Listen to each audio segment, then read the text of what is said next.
Ever get the feeling like, what if everything happening around us, all the chaos, the breakthroughs, what if it isn't random? What if it's all leading somewhere, and someone, somewhere, knows exactly where? Ooh, that's a chilling thought. Right. And that's what we're diving into today with, well, a story that's as fascinating as it is unsettling. Okay, I'm intrigued. Lay it on me. It all centers on the testimony of Bill Wood, former Navy SEAL. And fair warning, his account reads like something straight out of a Tom Clancy novel. We're talking rigorous SEAL training, covert ops in the Middle East, even operating advanced tech like Tomahawk missiles. Wow, so we're going deep on this one. Yeah, because what he claims went down on those missions and the secrets he says he uncovered, well, it makes you wonder, like, what if someone really is holding the map to the future? All right, you've hooked me. Let's start from the beginning. Okay, so Wood starts by describing, that classic path, going from a gung-ho recruit to this highly skilled SEAL. But the thing that really struck me is how intense he says the selection was and the tech they used.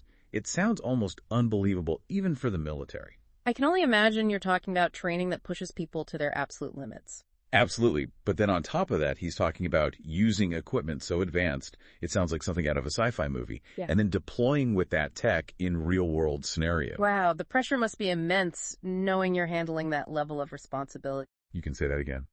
And Wood, he really paints this vivid picture of that period, especially when he's talking about, get this, Tomahawk missiles.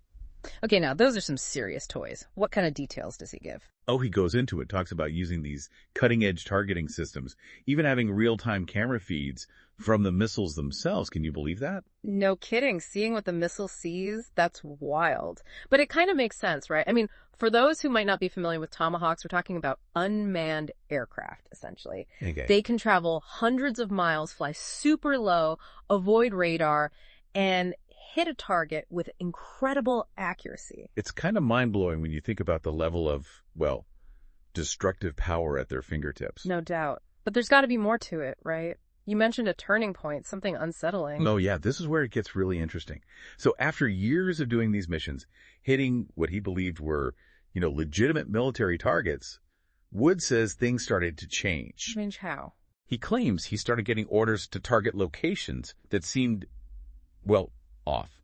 I'm talking about isolated villages, no strategic value, no clear military objective. Huh, that's strange. Right. And Wood says this went on for a while, mission after mission that felt more like overkill than strategic strikes. So he's wrestling with this internal conflict, questioning the intel but bound by duty. Man, that's heavy. Absolutely, because disobeying a direct order in that kind of environment, especially in the SEALs, it's almost unheard of. The consequences could be huge, putting the mission at risk, his team at risk, even facing a court-martial, you name it. Absolutely, he'd be putting his entire career, his life, on the line. And that brings us to 1997. Wood's on a mission in northern Iraq, and he gets an order that, well, he says it pushed him to the brink. What? He was instructed to fire a second Tomahawk missile right after they'd already hit a target towards this small village. And he could see through the missile's camera feed. Civilians, they were rushing to help, searching for survivors. He knew if he fired, it would be devastating.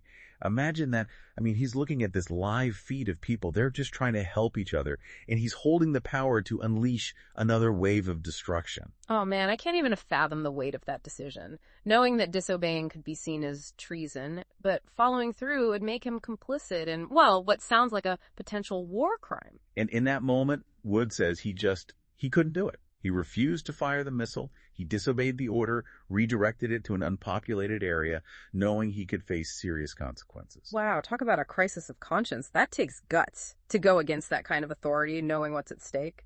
Yeah, he basically put his whole career, his freedom, on the line for what he believed was right.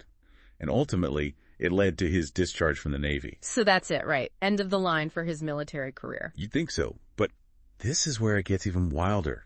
Wood claims that during his time in the SEALs, he was also selected for another program, something even more secretive, at Area 51 of all places. Area 51. Okay, now we're getting into some real X-Files territory. Right. He calls it Advanced Psi. Advanced Psi, like psychic abilities, ESP, that kind of thing. That's exactly what it sounds like. Yeah. Wood describes this program as being designed to enhance, and get this, he calls them Jedi skills. Like from Star Wars. Yeah, seriously. He talks about developing heightened intuition, even influencing outcomes with their minds. I mean, it's easy to dismiss this as far-fetched, right?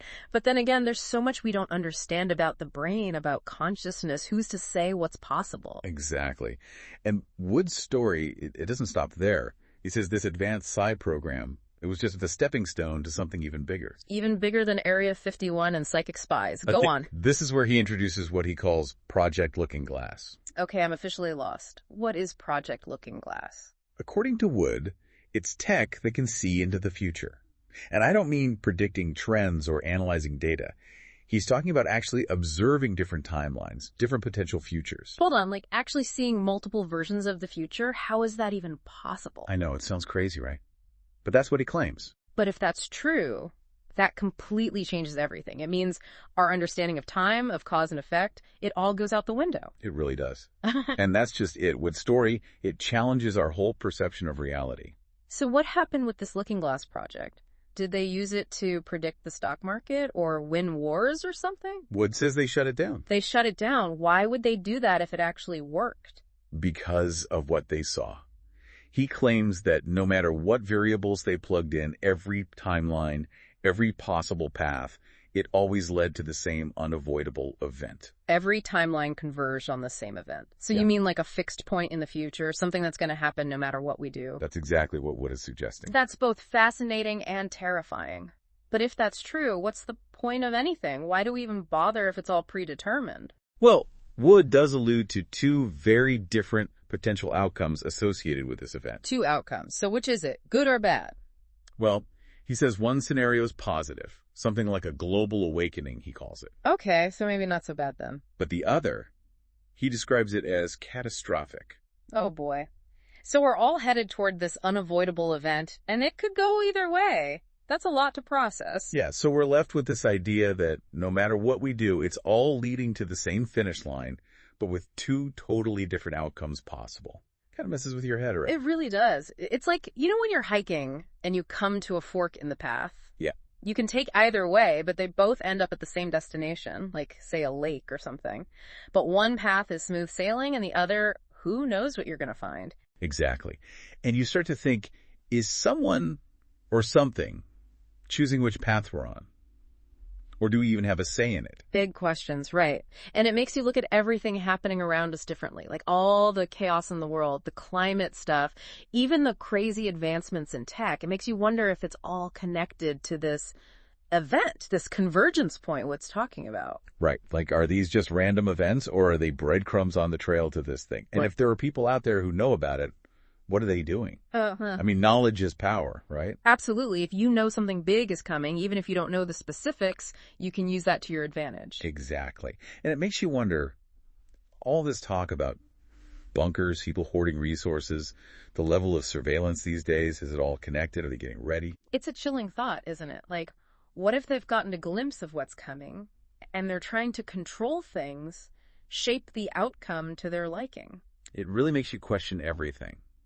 And then you factor in, remember we talked about the Mandela effect? Yeah, people having these shared memories that just aren't true. Right. What if that's evidence that something's up with time, with reality, in a way we don't understand? It definitely makes you think twice about what we perceive as real, that's for sure. So where does that leave us?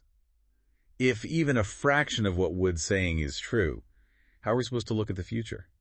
It's easy to feel powerless. I get it, but I think there's power in simply being aware, in acknowledging that there are things we just don't know. It lets us approach the future with a sense of curiosity, you know? Yeah, like instead of being afraid of what we don't know, we should be open to it. Exactly. Always questioning, always exploring.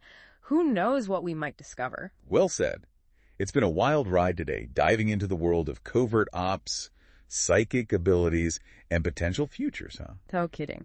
And whether you believe Wood's story or not, it definitely makes you think about the nature of reality, the power of the human mind, and the choices we make every day. Absolutely. It's a lot to digest, but that's what we do here, right? Right. We dive deep so you don't have to. But seriously, folks, what do you think? Let us know in the comments, and until next time, keep those minds open and keep exploring the unknown.